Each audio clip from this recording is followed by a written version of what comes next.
Our next guest on the Sports Hour show is the operator of the Redskins Basketball and also has worked in community for a long time, working in the Les Twentyman Foundation and operating that and working with youth in the community. You're listening to BRIMBANK Live on Live FM, and welcome to the Sports Hour show. Jim Markovski. Thanks, Max. Pleasure to be here, mate. It's be great to enlighten and share some of the community activities that we've got running for a lot of the BRIMBANK community residents.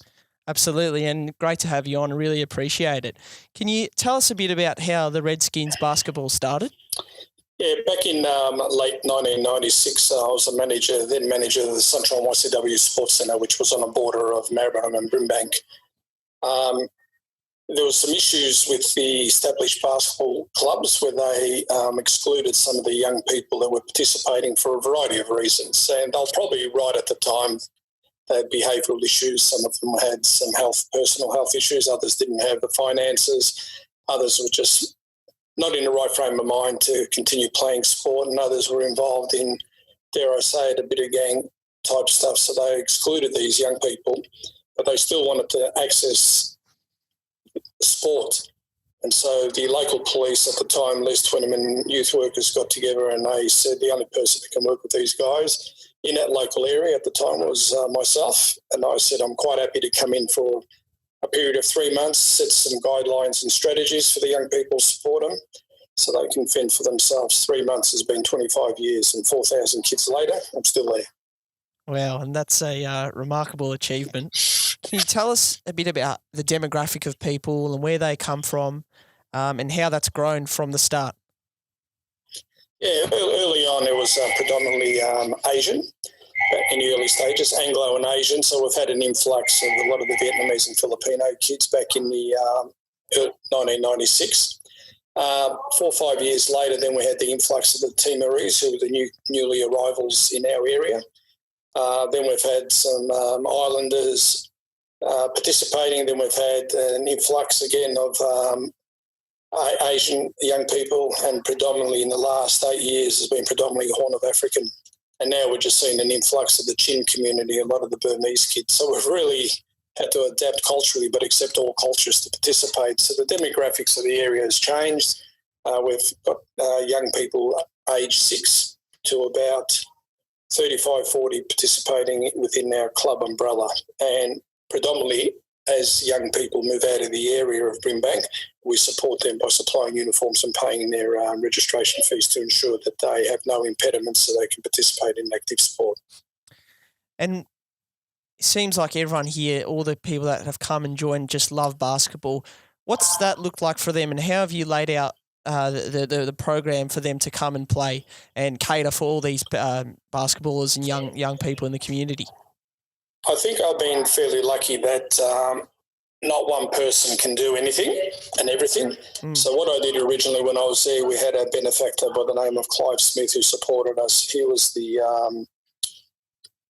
working at Deutsche Bank. He was the chairman of the Deutsche Bank in the Southern Hemisphere. And when we reached out through an article in the Bob Hart column, when we first started, we had 20 kids playing, 4 teams. So Max, you'd play in the first team. You'd finish, you'd take your uniform off, give it to me for the second game, and then I'd finish it and give it to someone else. So you can imagine sharing sweaty uniforms. And at times we were, if you know anything about basketball, if you don't have the right uniforms, you're minus 5 points. So at times we were minus 20, minus 30, and that was degrading for the kids who wanted to participate. So I brought in and said, look, don't put the scores on. You know, when you're minus 20, kids are already in a negative frame of mind. So what we basically did is having financial support, and our philosophy was, if you come to us, we'll look after you. We'll buy you runners. We'll outfit you, buy you the necessary sports shorts and top, which belong to the club, but they're yours like the library. You can loan them for as long as you play under our umbrella. And we came up with the theme that Redskins was more than basketball. It was more about the bigger game of life, because I use sport as a tool to attract young people of all walks of life. And then what we do, we want to make sure that they reach their true potential and whatever leadership skills they have to embed them into giving something back to the club. And hence we've got a leadership program, but I'll speak a little bit about that later. So our motto was no matter what your ability, disability, cultural background, economic background, socio-economic background, if you come to us, we'll look after you. But the way we'll look after you, we want to make sure that first and foremost, you learn the fundamentals of basketball. Because it's imperative that kids learn the fundamentals, then they're sound on the basketball court. Nothing worse than a parent bringing their kid, wants them to play a game, and unfortunately the child can't bounce the ball and it gets stolen. It's not fun for the kid, not fun for his peers, and etc. And sometimes we ensure that our kids go through the fundamentals. Some take 3 months, 6 months, 12 months, maybe 2 years to get there, depending on their ability. And then and that's all free. There's no cost for training. Once we feel they're okay, then we put them and embed them in teams, and then we take it from there. And there's thousands of kids that play. I imagine that there'd be a real challenge with volunteers and getting the people to continue to operate it. How do you deal with that, and how have you managed that over the years? Oh, look, volunteers, you really need to get the gist of the correct volunteer, especially now with child safety. You got to make sure that all your volunteers are screened. So what I've tended to do is, if any parents come, I want them to watch their kids. I don't want them to sit down and do that, because parents all too often put their hands up. What I came up with was a leadership program where I wanted peer mentors, kids within. So the older kids who are under 18s, I wanted them to start coaching the under 16s. I wanted some under 16 kids to coach the under 14s, and so on. I wanted some of the girls to coach the young girls and be peer role models. So that's the way we worked it. We put the kids over a 2-year program to establish their own personal development, and we want them to find their true, authentic self. And once they develop those skills and that, we want them to be the ripple effect within the community, whether it's at school, home, church, or whatever. But I also want them to give something back to the club, and that's how we get our scorers. So any day, any young person, if I ask them to do something, they'll say, yep, or they come up to me, Jim, do you need any help with that? And that's a great culture that we've created, because remember, we probably get about 80% of our current kids of 380 who don't pay a cent to get in. We look at funding them, because a lot of them probably need the money for some other essentials like food and that. And if I'm going to take $10 from a kid, we've got a family, Ethiopian family with 7 kids, that's $70 before they do anything. So they would have spent $86 when they come into the door. I'd rather them have $86 to pay on luxury items of food for their kids. So the volunteers is great, mate. Never too short of volunteers, but you got to make sure that the volunteers have the right intentions and what they want to do. But I want to use volunteers within the kids to be peer role models for their mates. Yeah, and it's a great idea, I think. And I wonder how you've driven that, and how you've really taught the kids about not just coming into the basketball court and going for their run, getting a few of their dunks and assists. You've also taught them to, after their basketball, to go and coach, go and fill up the water bottles. How have you really driven that? I think you got to lead by example. I pick up a variety of my coaches early, so I'm up 2 hours beforehand, picking them up in the minibus and driving them there. At the end of the day, I reward them. If they're still there, we have a meal together and have a debrief and make sure how they're feeling. We also wrap around support, where we assist them and their peers and their community with our back-to-school program, with school textbooks. We also purchase some food sometimes. We assist them with clothing. We support them by counselling, etc. So it's more than just basketball. Basketball's just the vehicle and the tool. To me, I think that if you look after all the other stuff, then the basketball takes care of itself. So we want young people to be meaningful and contributing members of society rather than a burden on society. And it's more than just basketball, because it's when they finish, young people want to congregate, hang around. So sometimes we give some life skills. We go watch Aussie rules, or we go watch basketball, or we go watch cricket or soccer, depending on the thing, or we take the kids out to media. We have 2 years, we take 400 kids to the movies. We have integration programs with the police, where we have come and try days and break the barriers. So it's going to be more than just basketball, because basketball's one thing. And especially those kids who are elite, you've got to look after elite kids, and those who just want to have fun also. We're talking to Jim Markovski, who runs the Redskins Basketball and hosts over thousands of kids to come and play basketball in their local community. This is the Sports Hour show on BRIMBANK Live on Live FM. Now, Jim, I want to speak about how you get all this support and how it enables you to really support these kids financially. What are some of the ways that help you, and how important is that to you and for the community? I think if you're in it for the right reasons, and most importantly, it's not what you do, it's not how you do it, but it's why you do it. If you can sell the message to anybody on why you actually do it, and maybe ask yourself 5 questions why. Why? You answer that why, answer it 5 times, and people will then believe in the essence of what you're in for, and they'll be willing to come and help. You really need to empower and tell a story about how you're helping certain people. Look, I remember when the first basketball team that we set up, the whole team was using heroin at the time. So what we did in order to get them some physical activity and break them, I needed to get the whole team together. There's no point working with one person who has a health issue, so we got them all together. We put rubbish bins around the side to make sure, because these young people would play for about a minute or 2 minutes and then wanted to get rid of what was in their system, and that, so we had to inform referees and had to allow them. Wow. This team never won a game for 2 seasons. Third season, there was only a competition of 4. We made the finals, never won a game. They got into the grand final somehow.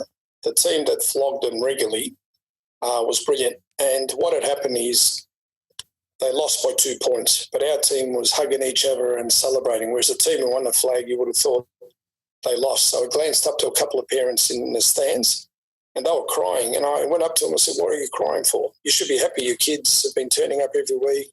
They go, "Jim, these tears are not tears of sorrow. These tears are tears of happiness, because this is the first time we've seen our 2 boys and the other boys celebrating, hugging each other and smiles on their face." And that's what kept me in there for 25 years, because I don't want to set young people up to fail. We're now coaching second generation kids when they're coming back. So at least I'm a consistent, significant other in young people's lives. At least they'll know. If I need to catch up with Jim, at least you're there. And you've got to be consistent. You tell the stories, you get people to back you for the right reasons, and you get them to come and see what it is that you're doing. And I think it's important that they see, understand why you do it, and then there is a lot of generous people. They just need to be asked. A lot of times people don't ask anybody and nobody knows. And that's an amazing story. And it seems like there are people that come and with challenges and adversity, but they love basketball, and it's what gets them there. How have you been able to get them through their own challenges and what they're going through, such as a drug addiction, and get them through the other side? How are you able to do that with so many kids and really keep them coming back for more? Well, like I said, it's about peer role modelling. We embrace program, which is takes kids on a 2-year journey. So we take about 36 young people on a 2-year journey, which is funded externally again from nice supportive benefactors. If I've got 36 young people, makes my life easy that I can educate them in a way of understanding and accepting who they are, and there's more to life than using substance abuse. But remember, each young person carries some hurt. Now, we don't know what that hurt is. We ran a camp for 24 young people out of one of our programs, and 8 unfortunately disclosed that they've been raped. So this is 8 kids, 16 and under, who had disclosed two boys and 6 girls. And that told me that we got to continue to keep doing this program, unearth whatever hurt the kids have got, whether it's family breakdown, any form of abuse, neglect, lack of self-confidence, lack of social skills, because let's face it, mental health is ripe. So we can work with the young people to help repair them, support them, and then they are your best advocates. So they're the ones that will contribute. I have about 50 mentors that I can call upon any time to support young people outside of basketball. Because like I said, one person can't do everything, but if you've got a good team that stands beside you or walks in front of you and you empower them with the right tools, then you can achieve anything. Yeah, and can you tell us a little bit about some of the success stories that have come out of kids that have come through Redskins basketball? Yeah, I can do that. Everybody knows Manny Pacquiao. Manny Pacquiao supported 2 of our Filipino boys. One of them, he privately sponsored them to come out, built them a house in the Philippines, playing for Manny Pacquiao supported club, even though the Philippines, but they're mad about basketball. His younger brother, I think, was better than the older brother. And he also went up there. The father said, Jim, thanks for your support. We're now going back home to their country of birth. So he's leading up there. We've got a couple of kids playing in college ball at the moment. I won't mention their names, but I'll leave them there. But they've got avenues. Any young person can get to America. But we say to the people, if you go to America, we need you to be exceptionally well with, one, education, and two, make sure you've got good values and morals, because education is rife, because you need to be exceptionally to go over there in America and really make it. So we've had a lot of kids who are playing college ball there. We'll keep our fingers crossed that one may make it, but let's face it, in our own backyard, the NBL is ripe. I think it's a great competition too. And as you can see and attest to, a lot of the NBA rookies or those who are about to be drafted are playing in our competition. So we've got things in our backyard. So there's a really good avenue for young people within Australia, and more so our girls, because our girls are ranked one of the top 2 in the world. So if we keep going and foster them, give them the necessary tools, but also make sure that they've got to come back. Because if you put all your eggs in one basket, you're only one injury away from the rest of your career. So we want to make sure that we concentrate education, and then sport. And you also run the Les Twentyman Foundation. Can you tell us a little bit more about that? I don't run the Les Twentyman Foundation. We've got a new CEO.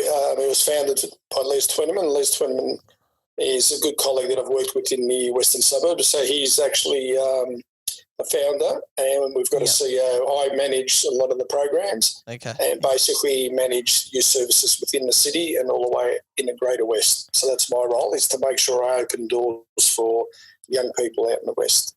Yep.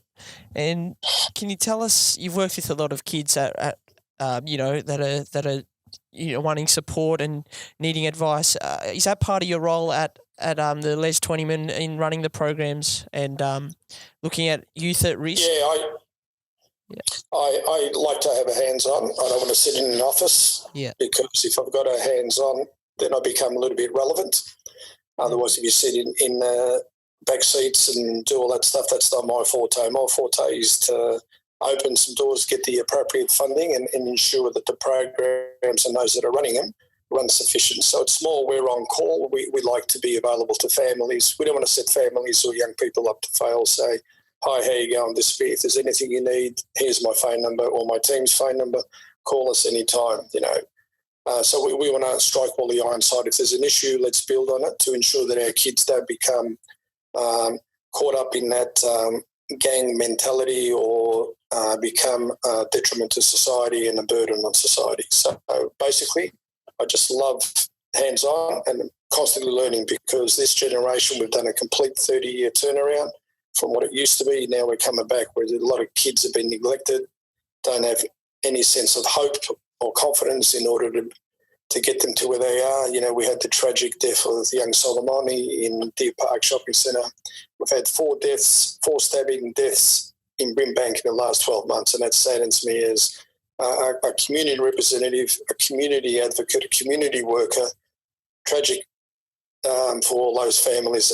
So we really need to make sure we get to the root of the problem and support all our kids through school with their education and also the ability to be able to learn how to negotiate with their peers rather than take the drastic areas. So, and I think sport plays an important part, because a lot of kids put their eggs in one basket. A lot of kids have been told you can get to America, and if they don't get to America, then they're just left on a scrap heap. And I think recruiters and whatnot really need to support kids through more than just sport, because sport's only a vehicle to the bigger game of life. And can you tell us some of your future goals with Redskins Basketball and what your advice would be for some of the youths out there in BRIMBANK in regards to growing up and living life, really? The first goal for the Redskins is we need to change the name. The Redskins name is synonymous to the Redskins Indians back in the States and has a connotation even though the kids wanted that name when we first started back in 25 years ago, because they were ones of nobody wanted, mistreated, were racist against, etc. I think the time's now to come up, and I think one of the names we're looking at is 96ers, which is the year we're established. For people in BRIMBANK, we're running a competition over the school holidays, design a logo of the 96ers, and if you win, you get a $500 Rebel voucher. Second prize is $300, and third prize is $100. So there's a challenge for the young people out in BRIMBANK. Absolutely. Design something, go to the Les Tweeman Foundation, have a look at the link and enter. Future goals, I think we're in a situation of wanting to move the program statewide. So it has the same philosophies about enabling young people who are talented to have a pathway, have also an elite pathway. That's one of them. The other pathway is also the young people who just want to participate and have fun.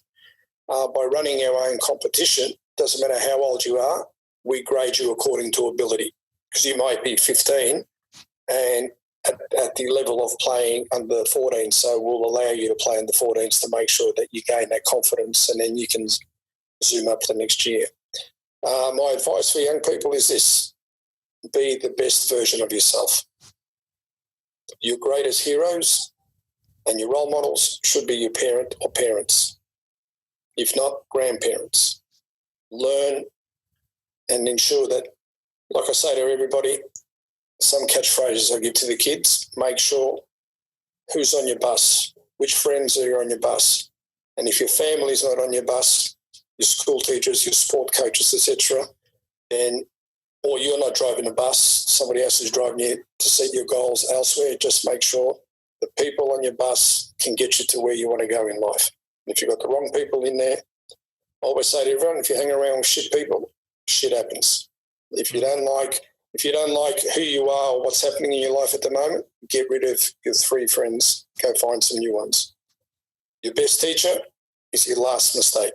By that I mean, I remember when I first did youth work, somebody stole a car, a 15-year-old boy stole a car. 6 kids hopped in the car with him. One person said, I don't want to go. It was great. Unfortunately, they all lost their lives, and the young person was left without, called a group of friends and said they want to join him. So we had to support him and say, no, you made the right choice. That's what I mean about the first time. Somebody's going to give you something, make sure you know what it is. So make sure your best teacher is your last mistake, providing you're here to learn from it. I have many phrases where I throw to these kids and I constantly just nag them. Be the best version of yourself. If people don't like you, they have the problem, and please, whatever it is, get off social media or don't read the bad posts about yourself. Bullying, if people bully you, they're jealous of who you are. Treat that as a badge of honour. They're bullying me, thanks. And if they're talking about you, they're only talking about you. Don't get too preoccupied with that, and make sure you're strong enough to be able to stand on your own feet. And remember, there are people out there to help you. Just ask. If you can't, go to your family, ask your teachers. Can't ask your teachers, look for workers. There are people out there that will help you. The hardest thing for any young person is to take that first step. Once you've taken that first step, to have a goal, to have a go at sport, to apply for a job, the second step becomes easy. That's my advice. Well, Jim, I'm very glad I asked that question, because that was very enlightening to listen to and hear, and I'm sure many will benefit from what you've had to say today, and I really appreciate you coming on. Big thank you to you. Not a problem. Pleasure, Max, and good luck with the show. Thanks very much, Jim. And that was Jim Markovski from the Redskins Basketball. He's worked in the community of BRIMBANK and surrounds for a number of years, working with youths and helping them get through tough times and also engaging them in sport. So we thank Jim for coming on, and we really appreciate his time. Thank you.